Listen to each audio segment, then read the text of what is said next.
अस्सलाम वालेकुम दोस्तों, मैं आपको बताते चलूँ कि QRF की टीम रात के ड्यूटी के फ़राइज़ अंजाम दे रही है। रात को हमें इत्तला मिली थी एडमिनिस्ट्रेशन की तरफ से। उसके बाद रेस्क्यू की पूरी टीम तमाम रात को इन्होंने यहाँ पे स्टे किया है।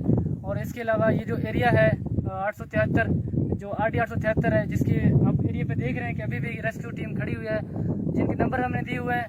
आप किसी भी टाइम हमसे रब्ता कर सकते हैं और रेस्क्यू की टीम फ़ौरन उस टाइम पे पहुँच जाएगी। अस्सलाम वालेकुम, मैं QRF इंचार्ज अब्दुल रज़ाक जनाब डिप्टी कमिश्नर मुमताज़ केदरान साहब की हिदायत पर QRF की टीम तश्कील दी गई है, जो 60 बंदों पर मुश्तमिल है, जो किसी भी एमरजेंसी सिचुएशन में रेस्क्यू के लिए तैयार रहती है।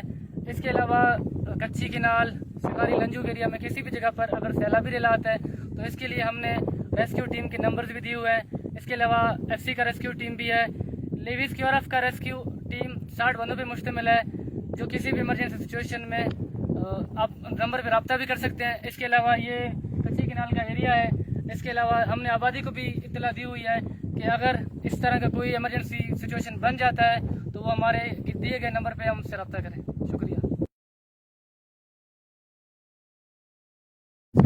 मेरा नाम अब्दुल हमीद कुरई है और मैं असिस्टेंट कमिश्नर सुई हूँ। अच्छा, ये हमारी QRF की टीम यहाँ पर मौजूद है और ये रात भी ये लोग यहाँ रहे और रात को ये इमरजेंसी की सिचुएशन क्रिएट हुई थी, जिसकी वजह से पानी 873 RD पर जो है ना वो निकाल दिया गया है। अभी सिचुएशन यहाँ पर नॉर्मल है और हमारी टीम भी यहाँ पर मौजूद है।